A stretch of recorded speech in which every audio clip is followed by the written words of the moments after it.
नमस्कार मित्रांनो, तू ही माझा मितवा मालिकेच्या आजच्या भागामध्ये आता ईश्वरी ही किचनमध्ये आवरत असताना आजी येते आणि विचारते की ईश्वरी, हे काय आज तू किचनमध्ये आणि एवढा वेळ लागणार आज स्वयंपाकाला?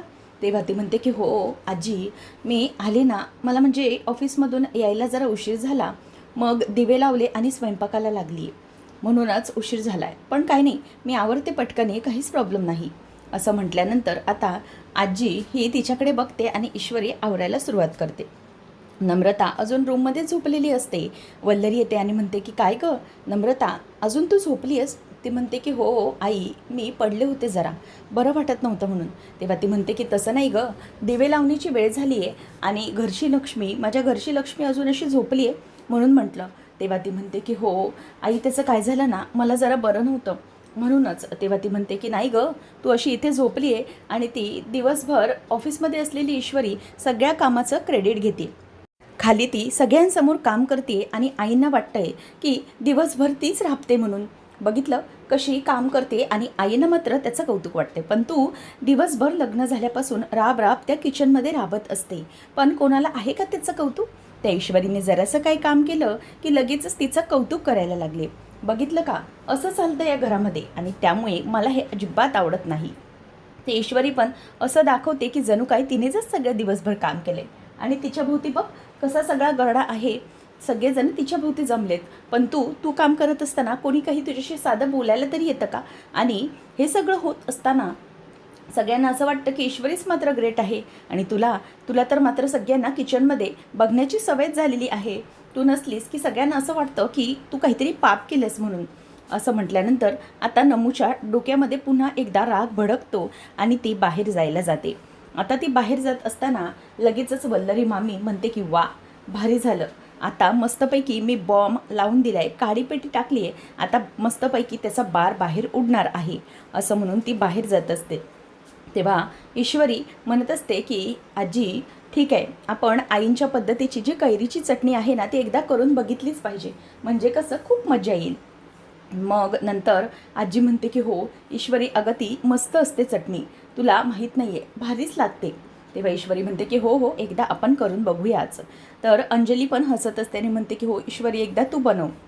नंतर तिथे आता नम्रता येते आणि म्हणते की इशू, अगं तू दिवसभर इथे नव्हतीस, दिवसभर किचनमध्ये मी काम करत होते, पण हे असं काम करून तुला असंच दाखवून द्यायचं आहे ना की तू सगळं काम करतेस आणि मी जरासं काही करायला आले नाही तर तू मस्त असं दाखवते की सगळं काही तुझ्यावरतीच काम पडतं आहे म्हणून दाखवून देतेस का सगळं तू? तेव्हा मग ईश्वरी म्हणते की ताई, अगं असं का बोलतेस तू? मगाशी मी आले घरात, दिवे लावण्याची वेळ होती आणि तू आराम करत होतीस, म्हणून मला असं वाटलं की तुला बरं नाही म्हणून मी ते काम करायला बसले. तेव्हा नम्रता लगेच म्हणते की ताई, ईश्वरी, तुला सगळ्यांसमोर हे मी झोपून होते दिवे लागणीच्या वेळेला हे बोलून दाखवायचं होतं का? आणि त्यासाठीच तू हे सगळं बोलून दाखवतेस का? तेव्हा मग लगेचच ताई म्हणते, म्हणजे ईश्वरी म्हणते की नाही गं, तुझा काहीतरी गैरसमज होते, असं का बोलतेस तू? तेव्हा ती म्हणते की ईश्वरी, अगं मी दिवसभर काम करते, तू ऑफिसमध्ये असतेस, पण मी करते दिवसभर इथे सगळं, पण आज मात्र क्रेडिट तुलाच घ्यायचं आहे सगळं.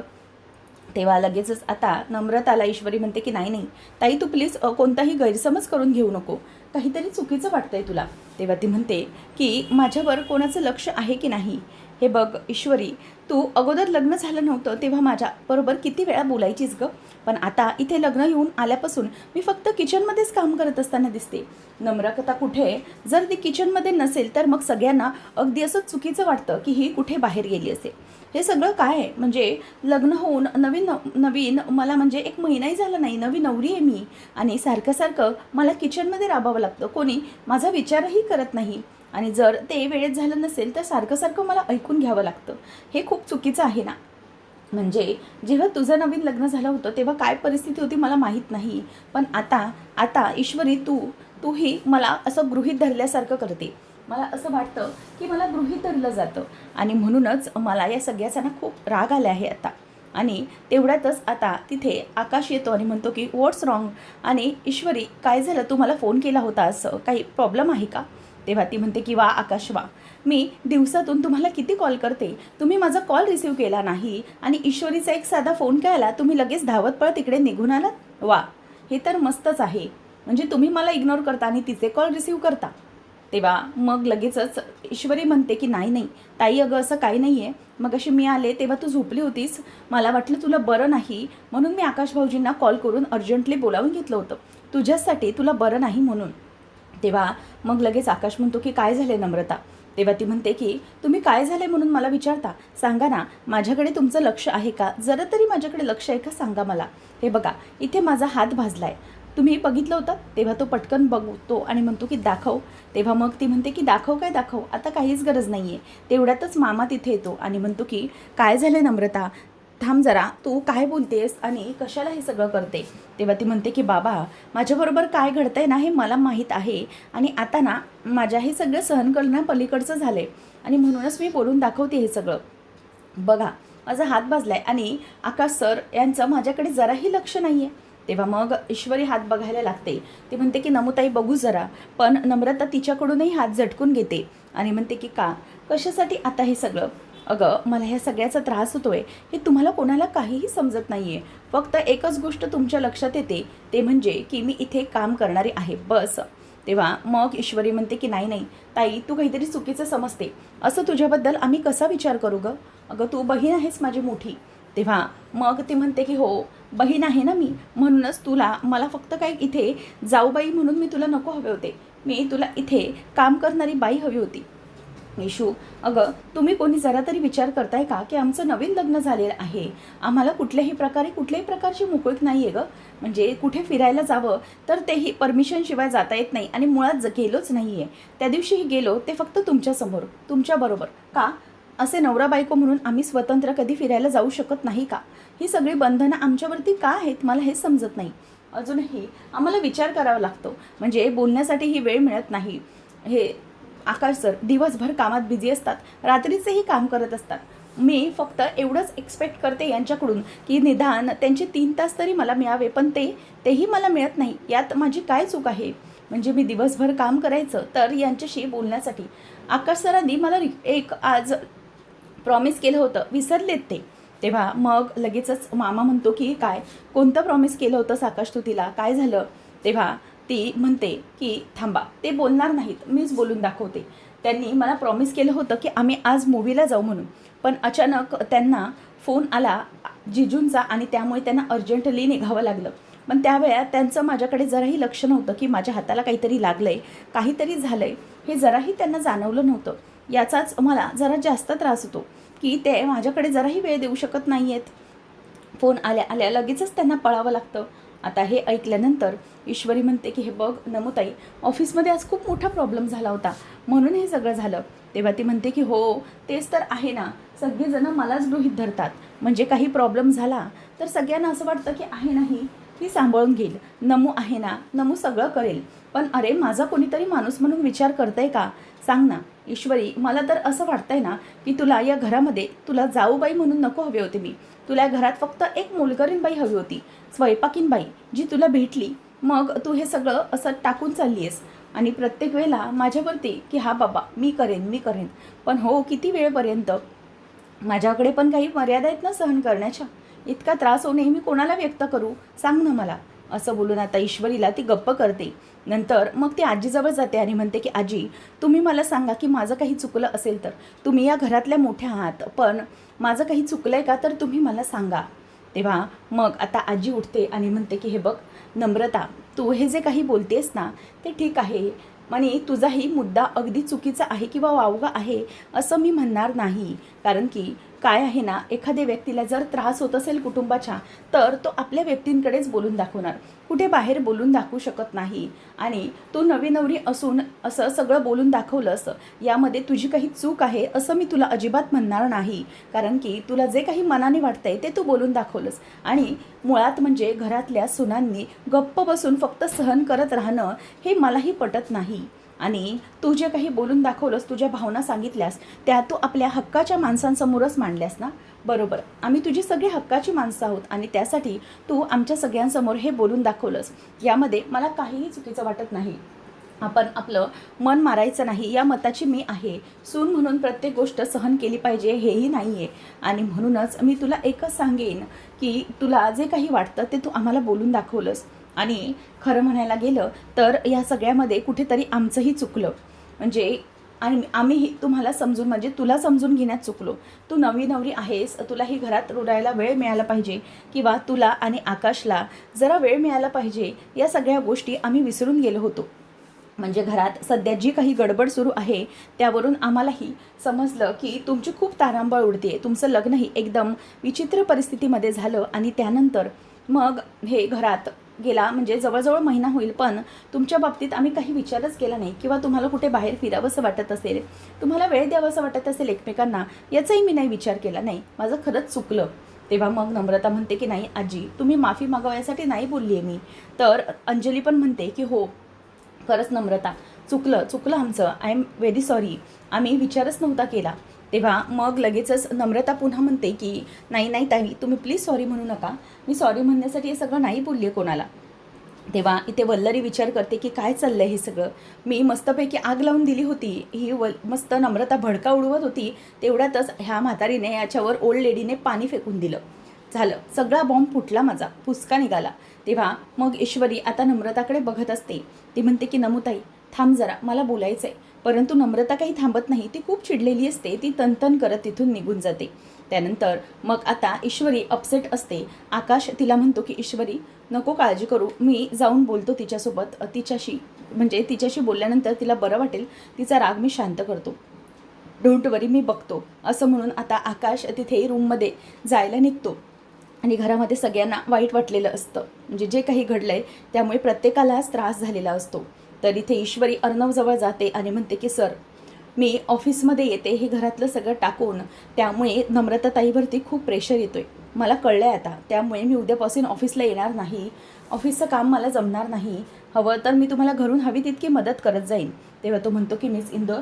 तेव्हा ईश्वरी म्हणते की नाही सर, माझा फैसला झालेला आहे, मी ऑफिसमध्ये येणार नाही, मी हवं तितकं इथून काम करत जाईल, पण नमुताईवरती उगीचंच प्रेशर यायला नको, असं तिने ठरवलेलं आहे. तेव्हा मग वल्लरी म्हणते की वा, हे तर त्या सगळ्यातून एक गोष्ट बढिया झाली, ते म्हणजे या ईश्वरीचं ऑफिसमध्ये जाणं बंद झालं. नम्रताला भडकवल्याचा काहीतरी उपयोग झाला म्हणायचा. कारण की जर आता ईश्वरी ऑफिसमध्ये जाणार तर सगळी हिची चुळबुळ ऑफिसमध्ये थांबणार, असं म्हणून ती खुश होत असते. त्यानंतर मग आता नम्रता ही रूममध्ये रडत बसलेली असते आणि आकाश तिला बघतो. ती रडत रडत तिच्या हाताकडे अगदी बघत बसलेली असते. तेवढ्यातच मग आता तिथे आकाश जातो आणि म्हणतो की 1 मिनिट नम्रता, मला जरा हात दे. ती म्हणते की काहीच गरज नाही आहे, जाऊ द्या. तेव्हा तो म्हणतो की नम्रता, असं काय करतेस तू, खरंच माझं चुकलं, माझी खूप मोठी चूक झाली, मी तुला प्रॉमिस केलं होतं पण मी ते प्रॉमिस पाळू शकलो नाही, पण रिअली मी तुला खरं सांगत आहे, तुला माहिती आहे ना मी सध्या किती मोठ्या प्रॉब्लेममध्ये आहे, ते सगळीकडे ऑफिसमध्ये किती प्रॉब्लेम आहेत हे तूच बघतेस ना. तेव्हा ते म्हणते की हो आकाश, प्रत्येक वेळेला मला कळतात सगळ्यांचे प्रॉब्लेम, पण कोणीतरी मला कधीतरी समजून घेईन अशी आशा मला होते, ती चुकीची आहे का. तो म्हणतो की नो, अजिबात नाही आहे, मला माहिती आहे की तुझ्या बाबतीत सगळं अनफेअर होतो आहे, पण मला हा जरा हात बघू दे, किती भाजला आहे, थांब जरा, मी जरा क्रीम लावून देतो. तेव्हा ती म्हणते की नको, परंतु तरीही तो म्हणतो की थांब प्लीज, अगं भाजलाय हात तुझा, निदान या गोष्टीवर तरी राग काढू नकोस, आणि तो हात इकडे. ते म्हणते की सांगितलं नाही एकदा आकाश, काहीच होत नाही आहे, ठीक आहे राहू दे, बघेन मी माझं. परंतु तो काही ऐकत नाही आणि तिचा हात घेतो आणि म्हणतो की आण नम्रता, तो हात आण इकडे, असं म्हणून आता हातामध्ये घेतो आणि त्या हाताला तो आता क्रीम लावून देत असतो आणि म्हणतो की होईल सगळं व्यवस्थित, डोंट वरी. आता हे सगळं होत असताना नम्रताच्या हाताला त्रास होत असतो, ती हाताची क्रीम वगैरे सगळं काही बघत असते. आणि नंतर मग आता क्रीम लावून देत असताना त्याच्याकडे नम्रता बघायला लागते आणि तो म्हणतो की बापरे, किती भाजले हाताला, हो मला माहिती आहे तुला त्रास होतो हे सगळं, पण सिरियसली आता मी अजिबात असं वागणार नाही, तुझ्याकडे अजिबात इग्नोर करणार नाही. हे बघ नम्रता, तुला असं वाटत असेल की तू माझी प्रायोरिटी नाही आहेस, पण रिअली तू आहेस माझी प्रायोरिटी. हे सगळं जे काही घडलं आहे ना, या गोष्टी इतक्या सडनली घडल्यात, त्यामुळे मला काही विचार करायलाच वेळ मिळालेला नाही आहे. त्या राजेशने ऑफिसमध्ये सगळे घोळ घालून ठेवलेत, त्यामुळे हे सगळं घडतं आहे. पण तू प्लीज जरा विचार कर, हे सगळं जे काही घडतं आहे ना त्याबद्दल प्लीज जरा शांत राहा. आणि त्यानंतर मग आता नम्रताच्या डोळ्यात पाणी असतं. तो म्हणतो की लिसन, तू माझ्यासाठी सगळ्यात महत्त्वाची आहेस, तुला माहिती आहे ना, you are a special person, आणि तुझ्या बाबतीत मी चुकीचं वागेन असं कधी होईल का. असं कधीच होणार नाही आणि म्हणूनच मी एक प्रॉमिस करतो तुला, आता इथून पुढे मी तुझ्या बाबतीत कधीही चुकीचं वागणार नाही किंवा तुला काहीही हर्ट होईल असं मी करणार नाही. ओके, तू प्रायोरिटी आहेस, तू अजिबातच माझ्यासाठी दुसरा कुठला ऑप्शन नाही आहे, समजलं. तू सोलमेट आहेस माझी आणि तुझी काळजी घेणं ही माझी तितकीच जास्त मोठी जबाबदारी आहे. यावेळेला मी चुकलो आहे पण परत मी चुकणार नाही. ओके, आता तरी माफ करशील ना मला तू? असं म्हणून आता किती भाजलं आहे नमूच्या हाताला, माझी नमू असं म्हणून तो हातावर फुंकर मारत असतो.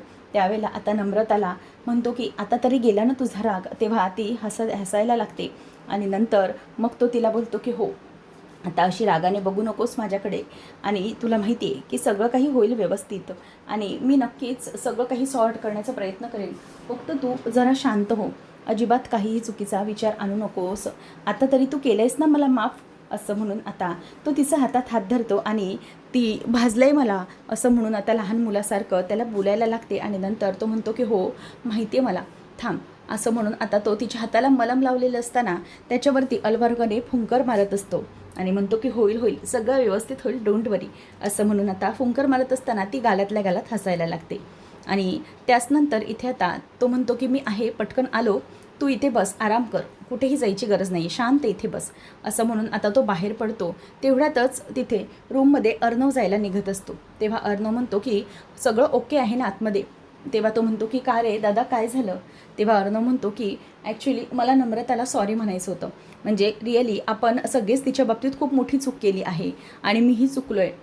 खरं तर मला खरंच माहीत नव्हतं की तुमचा मूवीला वगैरे जाण्याचा प्लॅन होता, नाहीतर मी तुला फोनच केला नसता की ऑफिसला अर्जंटली निघून ये म्हणून. तेव्हा मग तो म्हणतो की नाही दादा, ऑफिसमध्ये हा इतका मोठा प्रॉब्लेम असताना मी मूवीला जाणं हे इम्पॉसिबल आहे आणि शिवाय तू जर मला फोन करून सांगितलं नसतं ना तर मला त्याचं जास्त वाईट वाटलं असतं. त्यामुळे मी ऑफिसला येणं हे गरजेचंच होतं आणि ह्या सगळ्या गोष्टींमध्ये पहिले ऑफिस आहे, ती प्रायोरिटी आहे आपली, बाकीचं आहे सगळं नंतर. तेव्हा मग तो म्हणतो की हो, त्यासाठीच मला एकदा नम्रताला सॉरी बोलायला जायचं होतं, कारण की ती जरा चिडलेली ना, म्हणून मला माहीत आहे की माझी चूक झाली आहे कुठे ना कुठेतरी. तेव्हा मग आता तो म्हणतो की हो, ॲक्च्युली कसं आहे ना की मी समजूत काढली आहे तिची आणि ती थोडीफार शांत झाली आता, त्याच्यामुळे डोंट वरी, तू सॉरी बोलण्याची इतकी काही गरज नाही आहे. तेव्हा मग लगेचच अर्णव म्हणतो की नो, खरं तर हे सगळं आमच्यामुळे पण घडतं आहे, आम्ही हे सगळ्याचा विचारच नाही केला रे, सिरियसली सॉरी आकाश. तेव्हा मग आकाश म्हणतो की हे बघ दादा, सगळ्या गोष्टी इतक्या सडनली होत आहेत ना, त्यामुळे आपण कोणालाही ब्लेम करू शकत नाही आहे. तर तुला असं वाटत असेल की तुला नम्रताला सॉरी म्हणायचं आहे किंवा तुला तिच्याशी बोलायचं आहे तर चल मग. तेव्हा मग तो म्हणतो की नको नको, राहू दे. तेव्हा आता लगेचच आकाश म्हणतो की नाही नाही चल तू, आणि तसंही माझंही चुकलं आहे दादा, जर एकदम ऑफिशियली बोलायला गेलं तर माझी मिस्टेक आहे, मी तिच्याकडे दुर्लक्ष केलं होतं, पण आता मी माझी ती चूक सुधारणार आहे. मला रिस्पॉन्सिबल नवरा बनलं पाहिजे, कामाबरोबरच तिच्याकडेही लक्ष दिलं पाहिजे. तेव्हा मग लगेचच याला अर्णव म्हणायला लागतो की वा आकाश, तू तर एकदम रिस्पॉन्सिबल नवरा बनतोयस. तेव्हा तो म्हणतो की मग तुझ्याकडूनच शिकलं आहे ना, आठवतं आहे ना त्या दिवशी तू मला म्हणाला होतास, ते लेक्चर दिलं होतास, ते चांगलं लक्षात ठेवलं आहे. बरं ये, तुला बोलायचं आहे ना नम्रतासोबत, ये, असं म्हणून आता तो नम्रताकडे अर्णवला घेऊन येत असतो. नम्रता मोबाईल बघत वैतागत असते. तेव्हा अर्णव म्हणतो की चिडते ती.